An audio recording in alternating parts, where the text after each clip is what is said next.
तेरा वचन मेरे पाँव के लिए दीपक है और मेरे मार्ग का उजियाला है।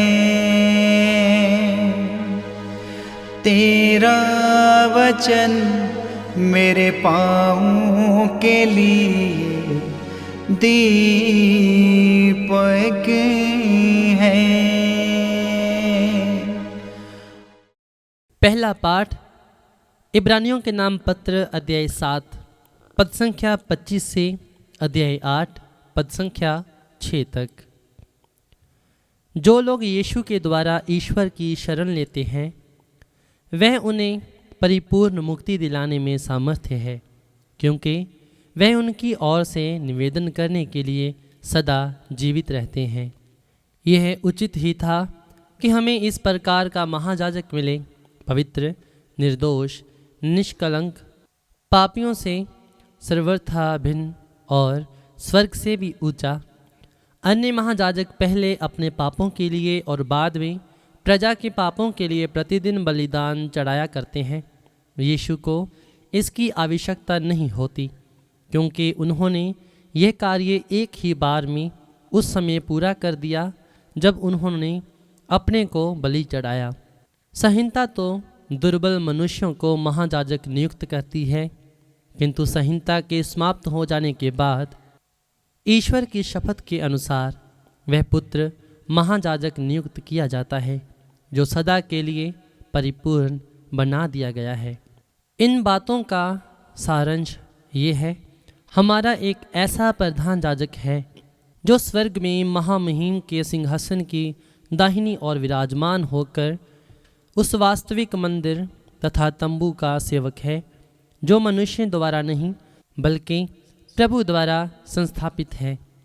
प्रत्येक महायाजक भेंट और बलि चढ़ाने के लिए नियुक्त है, इसलिए यह आवश्यक है कि उसके पास चढ़ावे के लिए कुछ हो। यदि यीशु अब तक पृथ्वी पर रहते तो वह याजक भी नहीं होते, क्योंकि संहिता के अनुसार भेंट चढ़ाने के लिए याजक विद्यमान है। यद्यपि वे एक ऐसे मंदिर में सेवा करते हैं जो स्वर्ग की वास्तविकता की प्रतिकृति और छाया मात्र है। यही कारण है कि जब मूसा तंबू का निर्माण करने वाले थे तो उन्हें ईश्वर की ओर से ये संदेश मिला, सावधान रहो कि जो नमूना तुम्हें पर्वत पर दिखाया गया उसी के अनुसार तुम सब कुछ बनाओ। अब जो धर्म सेवा मसीह को मिली है वह कहीं अधिक ऊंची है, क्योंकि वह एक ऐसे विधान के मध्यस्थ है जो श्रेष्ठतर है और श्रेष्ठतर प्रतिज्ञाओं पर आधारित है। ये प्रभु की वाणी है। ईश्वर को धन्यवाद। भजन अनुवाक्य। हे प्रभु, मैं तेरी इच्छा पूरी करने आया हूँ। अनुवाक्य। हे प्रभु, मैं तेरी इच्छा पूरी करने आया हूँ। तूने ना तो यज्ञ चाहा और ना चढ़ावा, किंतु तूने मुझे सुनने के कान दिए। तूने ना तो होम मांगा और ना बलिदान, इसलिए मैंने कहा, देख मैं आ रहा हूँ। अनुवाक्य। हे प्रभु, मैं तेरी इच्छा पूरी करने आया हूँ। मुझे धर्म ग्रंथ में यह आदेश दिया गया है कि मैं तेरी आज्ञाओं का पालन करूं।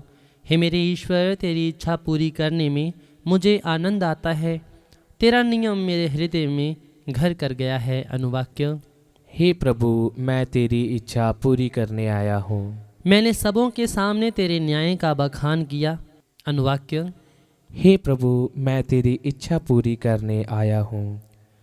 जो तुझे खोजते हैं वे आनंदित और प्रफुल्लित हो उठें। जो तेरी संहिता की राह देखते हैं वे यह कहते जाएं, प्रभु महान है। अनुवाक्य। हे प्रभु, मैं तेरी इच्छा पूरी करने आया हूँ। जय घोष हालेलुया। अनुवाक्य। हालेलुया। हमारे मुक्तिदाता यीशु मसीह ने मृत्यु का विनाश किया और अपने सुसमाचार द्वारा अमर जीवन को आलोकित किया। अनुवाक्य। हालेलुया। संत मार्कुस रचित पवित्र सुसमाचार अध्याय 3 पद संख्या 7 से 12 तक। यीशु अपने शिष्यों के साथ समुद्र के तट गए। गलीलिया का एक विशाल जनसमूह उनके पीछे पीछे हो लिया। यहूदिया, यरूशलेम, इदुमिया, यरदन के उस पार और तीरुस तथा सिदोन के आसपास से भी बहुत से लोग उनके पास इकट्ठे हो गए, क्योंकि उन्होंने उनके कार्यों की चर्चा सुनी थी। भीड़ के दबाव से बचने के लिए यीशु ने अपने शिष्यों से कहा कि वे एक नाव तैयार रखें, क्योंकि उन्होंने बहुत से लोगों को चंगा किया था और रोगी उनका स्पर्श करने के लिए उन पर गिर पड़ते थे। अशुद्ध आत्मा यीशु को देखते ही दंडवत करते और चिल्लाते थे, आप ईश्वर के पुत्र हैं। किंतु वह उन्हें यह चेतावनी देते थे कि तुम मुझे व्यक्त मत करो। ये प्रभु का पवित्र सुसमाचार है। ख्रिस्त की जय।